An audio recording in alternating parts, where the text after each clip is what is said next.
Yeah, my story wasn't easy, but I survived and proved them all wrong when they thought they could steal what was rightfully mine.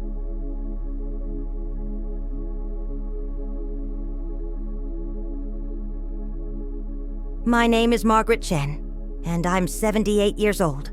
What I'm about to tell you happened just 6 months ago, and it changed everything about how I see family, trust, and the power of being underestimated. I had been living in Sunset Manor nursing home for almost 2 years. My daughter Linda and my son-in-law Robert had convinced me it was for the best after I had that fall in my kitchen. "Mom, you need professional care," Linda kept saying.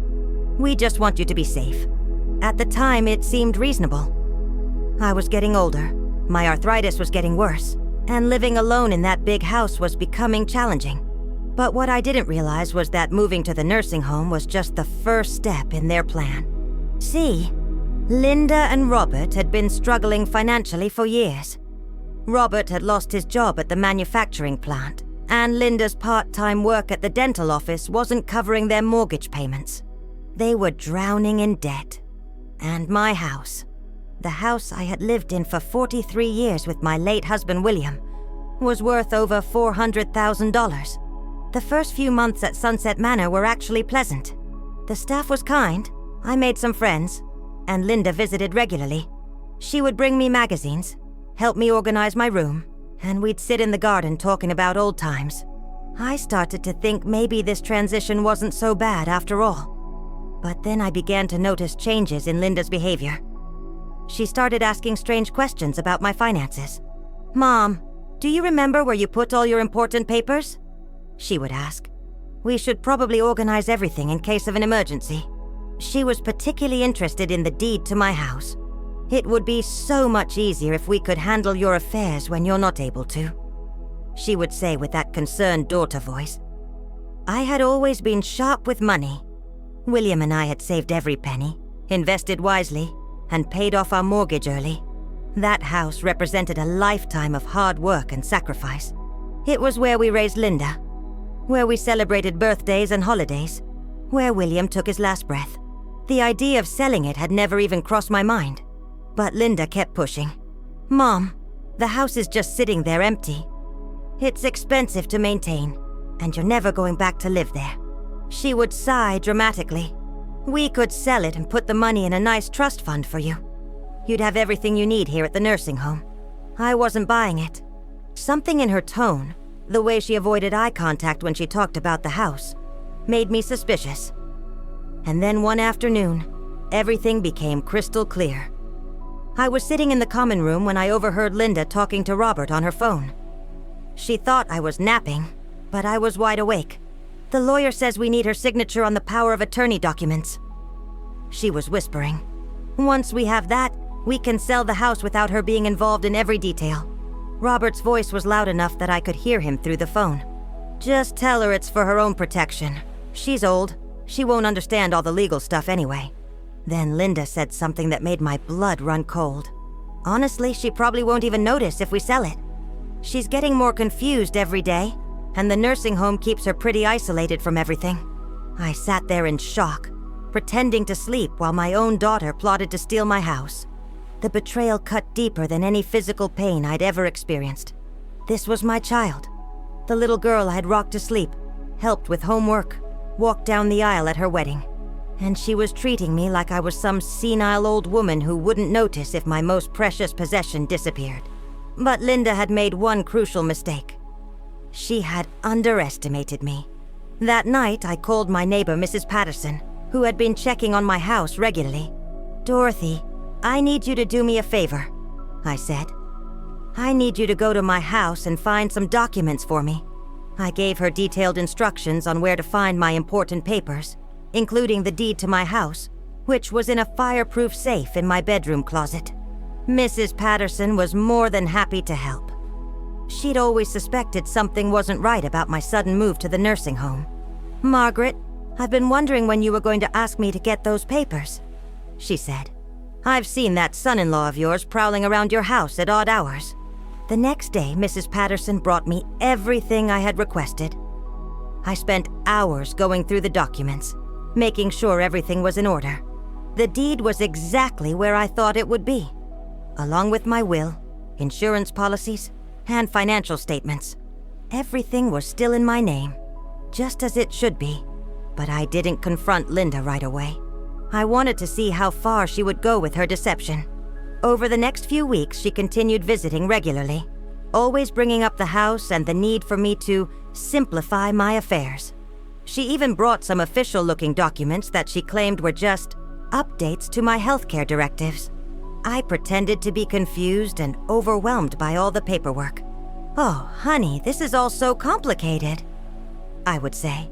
"Maybe you should just handle it for me." Linda's eyes would light up every time I played into her expectations of a helpless old woman. But I was quietly building my case.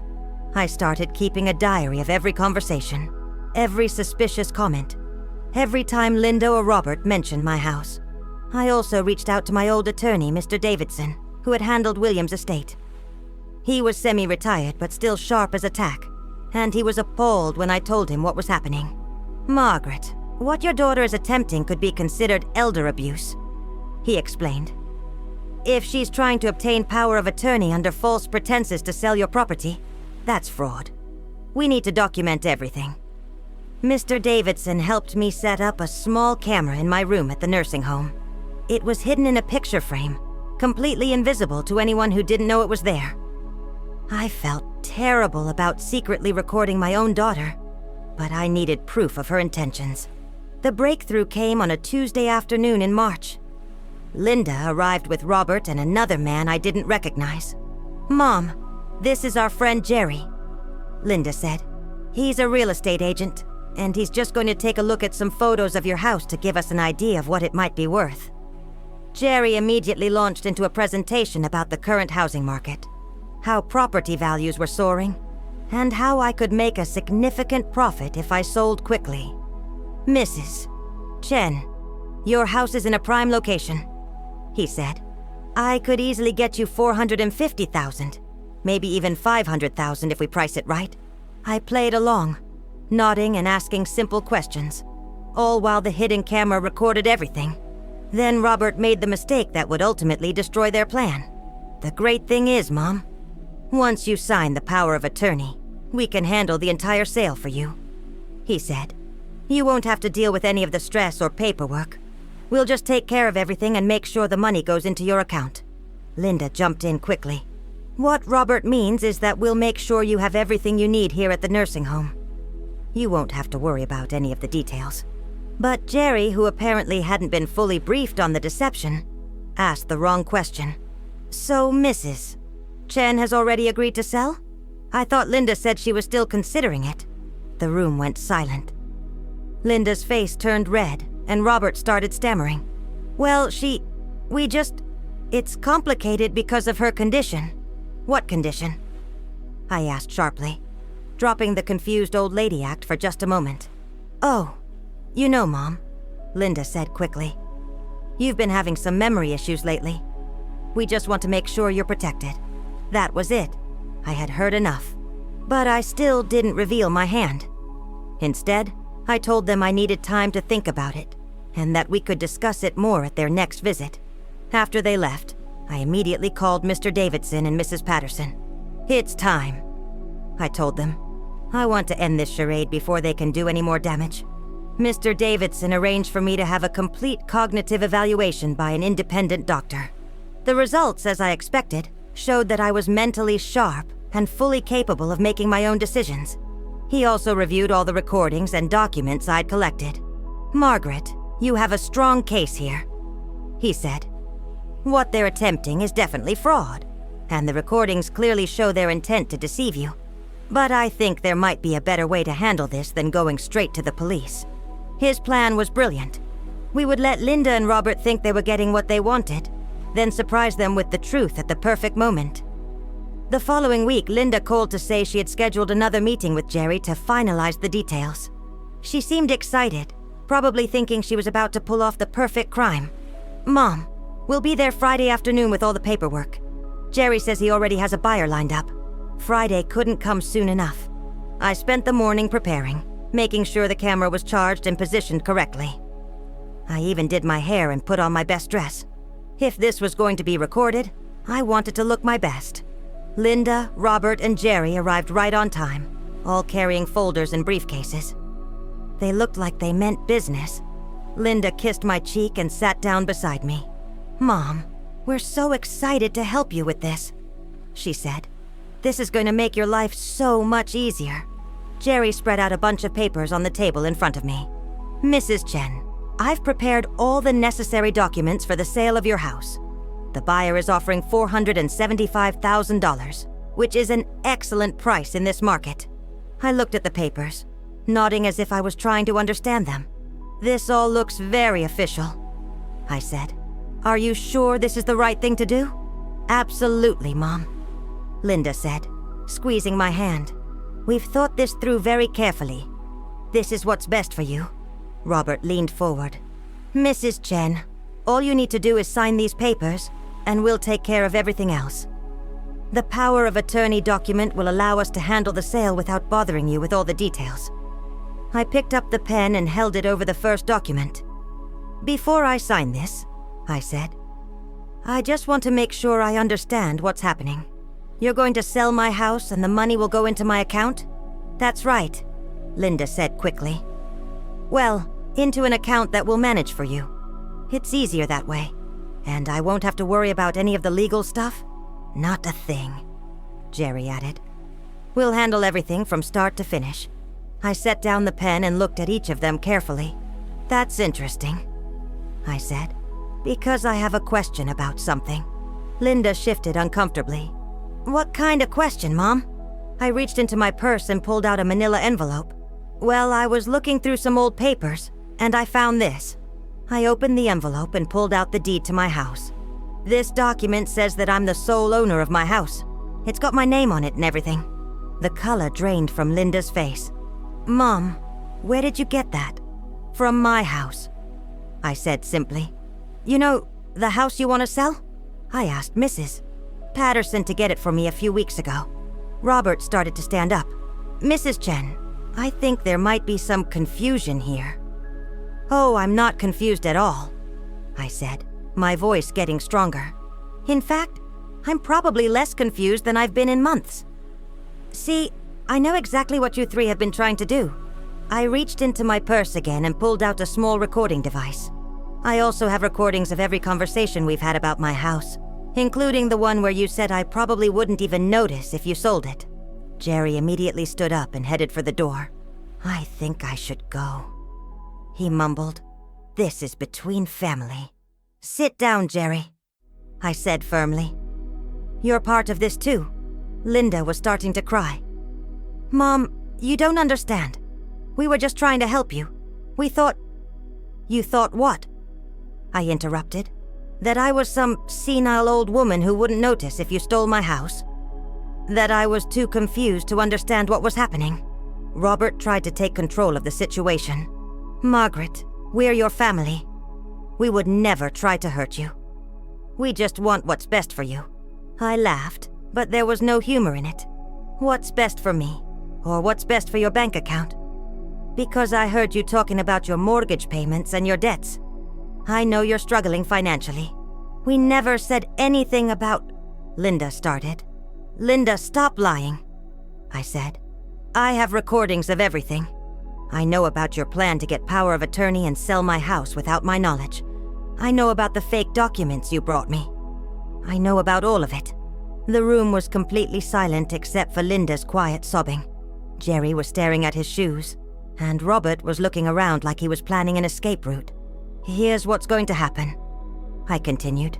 "Jerry, you're going to tear up those fake sale documents right now. If I ever see you near my house or my family again, I'll call the police." Jerry didn't need to be told twice. He quickly gathered up his papers and headed for the door. "I'm sorry, Mrs. Chen," he said. "I didn't know the full situation." After he left, I turned to Linda and Robert.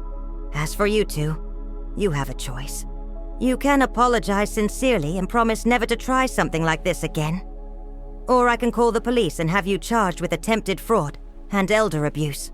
Linda was crying harder now. "Mom, please. We're so sorry. We never meant for it to go this far. We were just scared about money, And we thought, you thought you could take advantage of me, I said. You thought because I'm old and living in a nursing home, I wouldn't be able to stop you. Robert finally spoke up. Margaret, we made a terrible mistake. We're sorry. We'll do whatever you want us to do. I looked at both of them for a long moment. These were people I had loved and trusted, and they had betrayed me in the worst possible way. But they were still my family. Here's what's going to happen, I said. First, you're going to sign a document stating that you have no claim to my house, and that you will never attempt to sell it or obtain power of attorney over my affairs. Second, you're going to pay me back every penny you've spent on this scheme, including whatever you paid Jerry. I paused to let that sink in. Third, you're going to tell me the truth about your financial situation, and we're going to figure out a way to help you that doesn't involve stealing from me. Linda looked up through her tears. You would still help us? After what we tried to do? I didn't say it would be easy, I replied. Trust has to be earned back, but I'm not going to let my family destroy themselves, even if they were willing to destroy me. Over the next few hours, we had the most honest conversation we had had in years. Linda and Robert explained how they had gotten into debt, how desperate they had become, and how they had convinced themselves that what they were doing was somehow justified. We told ourselves that you didn't really need the house anymore, Linda admitted. We thought we could sell it, use the money to get back on our feet, and you'd be fine here at the nursing home. But it was never about the money, I explained. That house is my home. It's where I lived with your father, where we raised you, where all my memories are. You can't just sell someone's memories. Robert nodded. We realize that now. We were so focused on our problems that we forgot about your feelings. In the end, we worked out a plan. I would loan them money to catch up on their mortgage payments, but it would be a real loan with real terms and real consequences if they didn't pay it back. They would also have to attend financial counseling and prove they were getting their spending under control. Most importantly, they would have to earn back my trust through their actions, not just their words. The next day, I called Mr. Davidson and told him what had happened. I'm proud of you, Margaret, he said. You handled that with more grace than most people would have. I'm not sure about grace, I replied. I was pretty angry. You had every right to be angry, he said. But you also showed them mercy when you could have destroyed them. That takes strength. I also called Mrs. Patterson to thank her for her help. Dorothy, I couldn't have done this without you, I said. Nonsense, she replied. You did all the hard work. I just fetched some papers. But she was wrong. Having someone who believed in me and supported me had made all the difference. When Linda and Robert were trying to convince me that I was confused and helpless, Mrs. Patterson reminded me that I was still sharp and capable. The weeks that followed were difficult. Linda and Robert kept their word about the loan and the counseling, but our relationship was strained. They visited less frequently, and when they did come, conversations were awkward and stilted. I understood why. They were ashamed of what they had tried to do, and I was still hurt by their betrayal. Healing would take time, but slowly things began to improve. Linda started visiting more regularly again, and instead of talking about my finances, she would bring photo albums and we would look at pictures of her childhood. Robert started helping with small projects around the nursing home, fixing things and volunteering in the garden. They were trying to show me through their actions that they were different people than they had been during those dark months. The real turning point came about 3 months after the confrontation.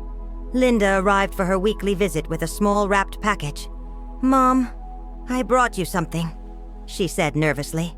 Inside was a framed photo of my house, taken from the front yard during spring when the cherry tree was in bloom.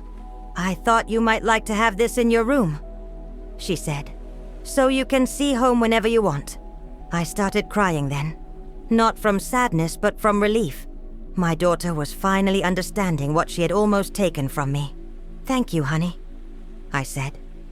This means more to me than you know. I'm sorry it took me so long to understand, she replied.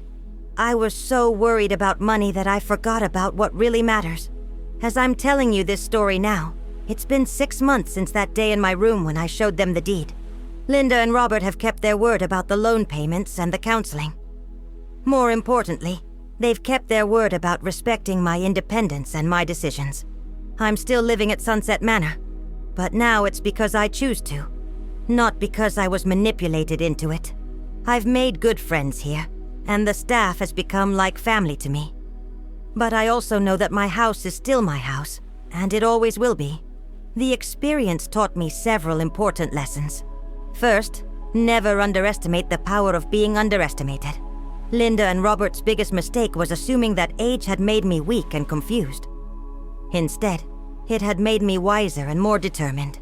Second, trust is the foundation of any relationship, but it's also fragile.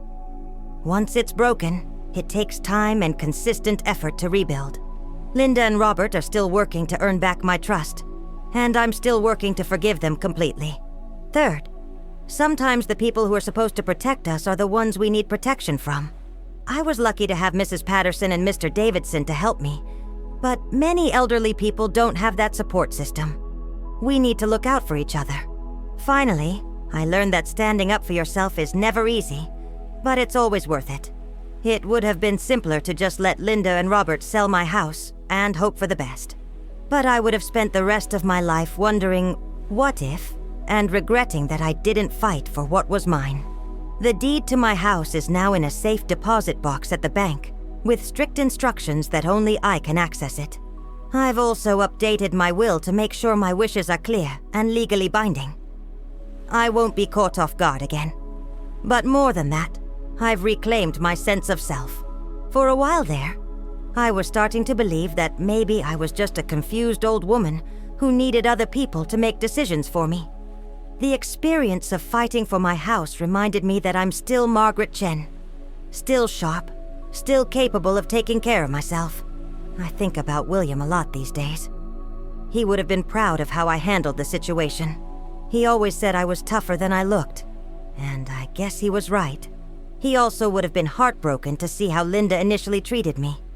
But he would have been glad to see her working to make things right. Sometimes I wonder if I should have handled things differently. Maybe I should have called the police immediately instead of trying to work things out with family. Maybe I should have been less forgiving. But I think I made the right choice. Family's complicated. We hurt each other sometimes, even when we love each other. The question is whether we're willing to do the work to heal those wounds and rebuild those relationships. Linda and Robert are doing that work now. They're proving through their actions that they're sorry, and that they've learned from their mistakes. And I'm doing my part by giving them the chance to earn back my trust. The framed photo of my house sits on my nightstand now, and I look at it every morning when I wake up. It reminds me not just of the home I almost lost, but of the strength I found when I needed it most. They thought I wouldn't notice if they sold my house. They were wrong about that, and they were wrong about me. I'm not just surviving in this nursing home. I'm thriving, and my house, my memories, and my dignity are all exactly where they belong. With me. The deed is safe, my family is healing, and I'm still here to tell the story. Sometimes that's all the victory you need.